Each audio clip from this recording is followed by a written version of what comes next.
오늘 이사야서 49장 8절로부터 13절까지 말씀입니다. 49장 8절로부터 13절 말씀입니다. 우리 한 목소리로 함께 읽도록 하겠습니다. 여호와께서 이같이 이르시되 은혜의 때에 내가 내게 응답하였고 구원의 날에 내가 너를 도왔도다. 내가 장차 너를 보호하여 너를 백성의 언약으로 삼으며 나라를 일으켜 그들에게 그 황무하였던 땅을 기업으로 상속하게 하리라. 내가 잡혀있는 자에게 이르기를 나오라 하며 흑암에 있는 자에게 나타나라 하리라. 그들이 길에서 먹겠고 모든 헐벗은 산에도 그들의 풀밭이 있을 것인즉 그들이 줄이거나 목마르지 아니할 것이며 더위와 볕이 그들을 상하지 아니하리니 이는 그들을 긍휼히 여기는 이가 그들을 이끌되 샘물 근원으로 인도할 것임이라. 내가 나의 모든 산을 길로 삼고 나의 대로를 도드리니 어떤 사람은 먼 곳에서 어떤 사람은 북쪽과 서쪽에서 어떤 사람은 시님 땅에서 오리라. 하늘이여 노래하라. 땅이여 기뻐하라. 산들이여 즐거이 노래하라. 여호와께서 그의 백성을 위로하셨은즉 그의 고난당한 자를 긍휼히 여기실 것임이라. 아멘. 오늘 은혜의 때 구원의 날을 사는 교회라는 제목으로 이사야서 49장 8절로부터 13절 오늘 본문 말씀을 받을 때 우리가 이 땅에서 살아가는 그 모든 날들이 은혜의 때 구원의 날들임을 깨닫고 그 은혜를 누리고 구원을 전하는 우리의 삶이 되기를 주님의 이름으로 축원합니다. 자, 어제 말씀은 여호와의 종이신 예수 그리스도에 대한 하나님의 부르심과 그 종에게 주신 약속을 노래하는 여호와의 종의 노래를 보았어요. 그리고 이제 오늘 본문은 여호와의 종의 노래에 이어서 이제 여호와의 종을 통한 하나님 백성의 구원과 회복을 약속하고 있습니다. 하나님께서 자신의 종을 통해 이스라엘뿐 아니라 모든 민족을 회복시키시는 그 은혜의 시간, 곧 은혜의 때 구원의 날을 오늘 선언하십니다. 오늘 이 말씀을 통해 우리는 이제 세 가지 진리를 한번 살펴보려고 합니다. 첫 번째, 8절. 하나님의 은혜는 때를 따라 역사하십니다. 8절. 여호와께서 이같이 이르시되 은혜의 때에 내가 네게 응답하였고 구원의 날에 내가 너를 도왔도다. 하나님은 자신의 때, 곧 은혜의 때 구원의 날에 응답하십니다. 이 표현은 단순한 어떤 과거의 사건이 아니라 메시아를 통해 이루어질 구원의 시대를 말하는 거죠.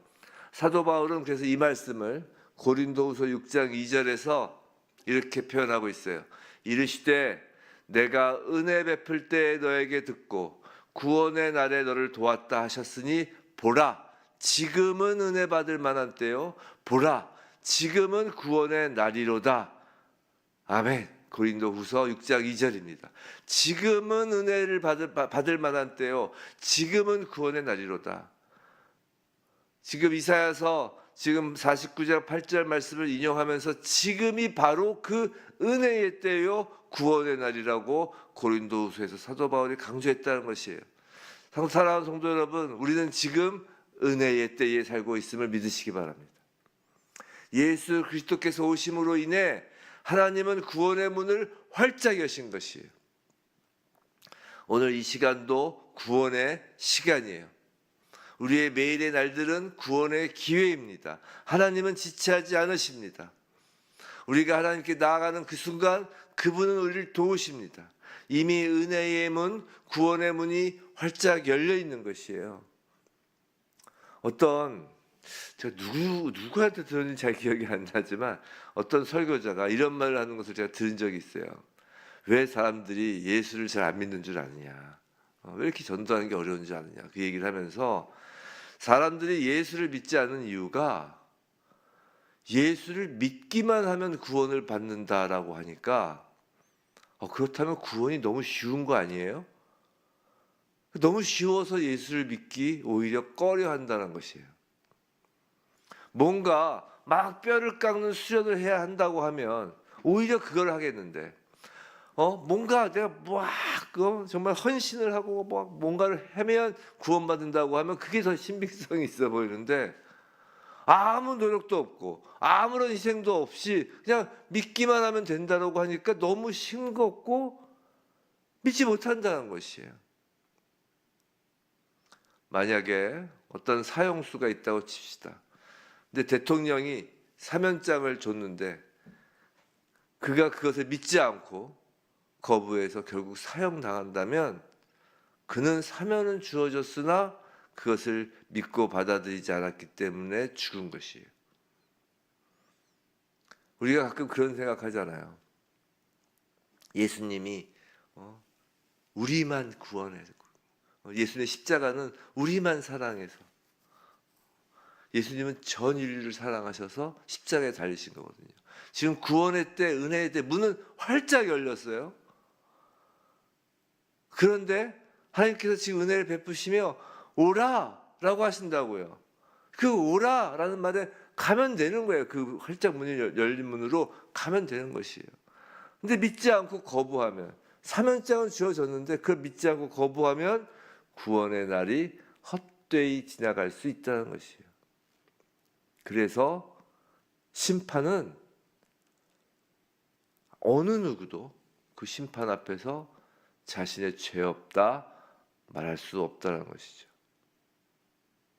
하나님과 관계가 끊어진 것, 그 예수 그리스도의 그 십자가에서 그 벌림팔로 그 초대한 그 초대장을 거부한 것은 그 심판을 면하기 어렵다는 것이죠. 그래서 예수님께서 천국 비유에서 혼인잔치 비유하시잖아요. 왕이 아들의 그 잔치를 벌이는데 초대를 했는데 옷을 입지 않고 그 초대장을 제대로 보지 않고 옷을 입지 않고 왕이 주는 옷을, 그 혼례에 참여한 옷을 입지 않아서 다 내쫓기잖아요. 그리고 길 가는 사람을 초청하잖아요. 그 초청에 응한 그 사람들을 천국에 들이잖아요. 하나님의 초청은 지금 문이 활짝 열린 거예요. 은혜의 때, 구원의 때. 자, 둘째, 이제 9절에서 12절입니다.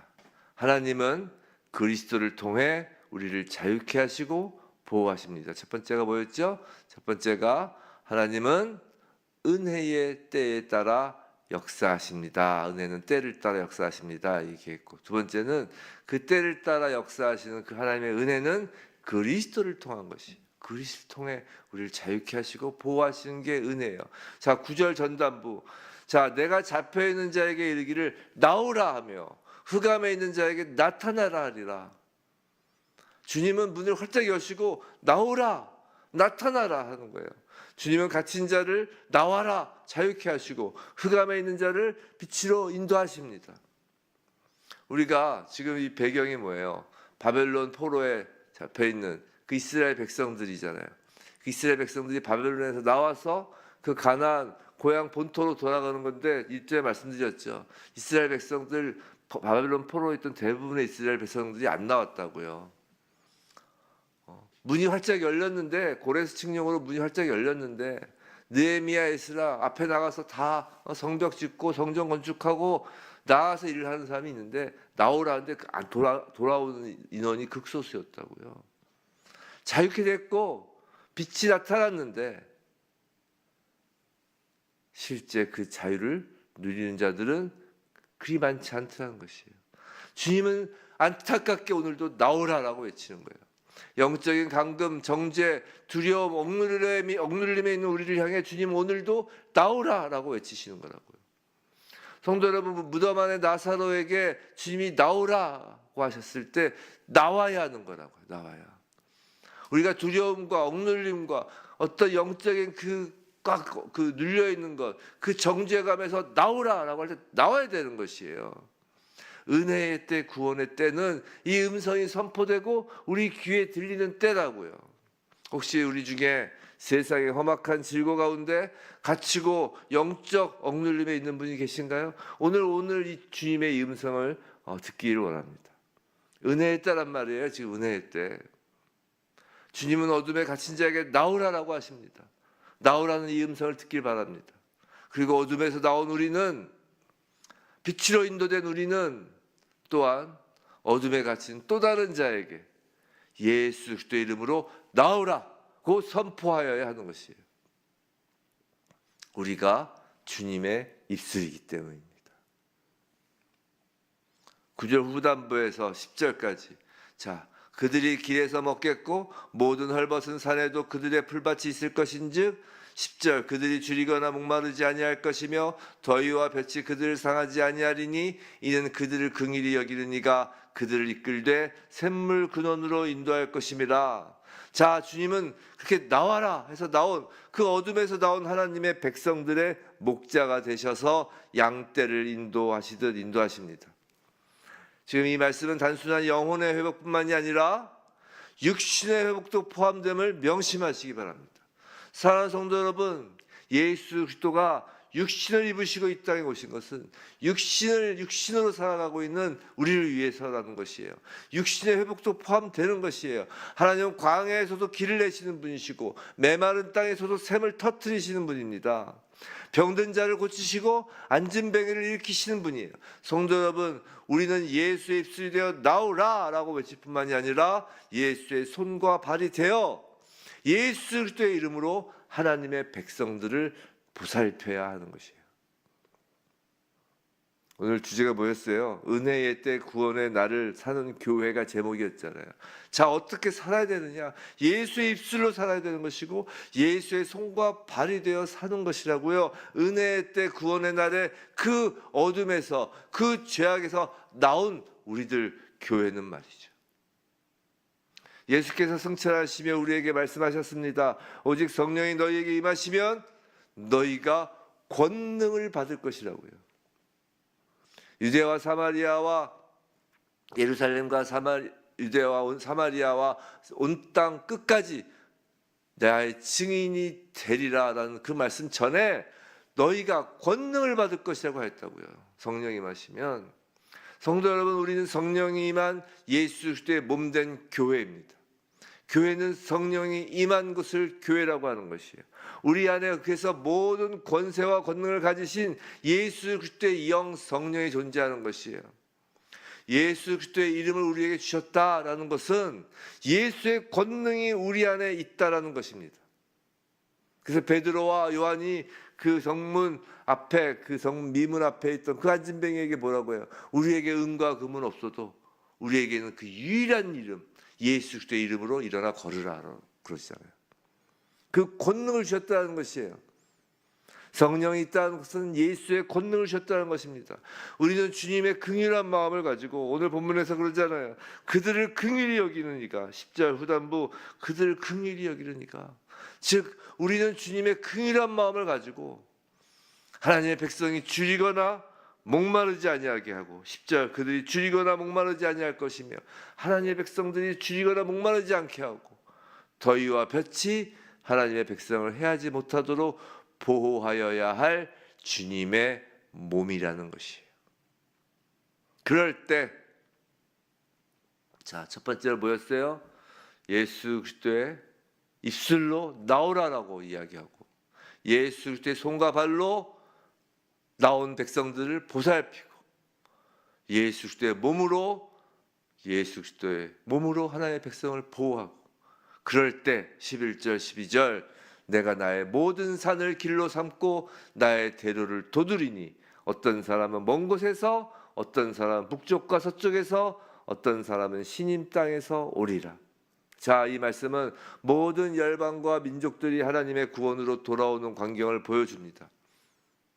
여기서 북쪽, 서쪽, 시님이라고 하죠. 시님은 이게 중국이라고 해석하는 학자들도 있고 저 아라비아 남쪽 끝의 땅이라고 해석하는 사람들도 있지만, 어쨌든 동서남북 사방에서 오는 자들이 지금 기술되고 있는 것이에요. 하나님의 구원이 지리적인, 민족적인 그 한계를 넘어서 전 세계로 확장됨을 지금 선언하는 것입니다. 사랑하는 성도 여러분, 예수 그리스도 우리 주님은 지금도 오늘도 일하십니다. 우리 안에서 성령으로 임하셔서 우리 안에 계시며 우리의 입술과 우리의 손과 발을 사용하시며 일하시는 거예요. 은혜의 때, 구원의 때, 그때 하나님의 일하심은, 예수 그리스도의 임하심은 성령이 임한 교회를 통하여 하시는 일인 거예요. 나오라 라고 말씀하시고 가르치고 치유하고 선포하시는 그 2000년 전 팔레스타인 지역에 사시던 일을 지금도 교회를 통하여 하신다는 것입니다. 셋째, 13절. 하나님은 우리를 위로하시고 온 땅이 찬양하게 하십니다. 자, 13절 볼게요. 하늘이여 노래하라, 땅이여 기뻐하라, 산들이여 즐거이 노래하라. 여호와께서 그의 백성을 위로하셨은즉 그의 고난당한 자를 긍휼히 여기실 것임이라. 자, 하늘과 땅과 산들이 노래하는 이 찬양하는 이 장면은 하나님의 위로가 온 우주에 영향을 미치는 장면입니다. 하나님의 위로가 온 우주에만 미칠 뿐만이 아니라, 우리 하나님을 너무 큰 것만 생각하죠. 근데 정말 크신 하나님이 뭔지 아세요? 정말 능력의 하나님이 뭔지 아세요? 멀리 계시지 않고 자기 백성 그 한 명 한 명을 위로하시고 그 한 명 한 명 고통당한 자를 긍휼히 여기시는 게 하나님의 위대하심이고 하나님의 전능하심이라고요. 사랑하는 성도 여러분, 정말 큰 믿음이 뭔지 아세요? 정말 큰 믿음은 산을 움직이고 바다를 요동치게 하고 그런 게 아니라 한 영혼을 살리시는 예수 그리스도의 그 마음을 품고 예수 그리스도의 그 사랑을 믿는 거예요. 정말 작은 것을 믿는 것입니다. 큰 사랑이 뭔지 아세요? 막 수천 명, 수만 명을 구제하고 그 눈에 보이는 크기가 큰 사랑인 줄 아니에요? 사랑인 줄 아세요? 아니에요. 한 사람을 사랑하는 게 큰 사랑인 것입니다. 그렇게 예수님은 우리를 사랑하신 거예요. 사랑하는 성도 여러분, 오늘 우리의 삶에도 이 위로가 필요하지 않으세요?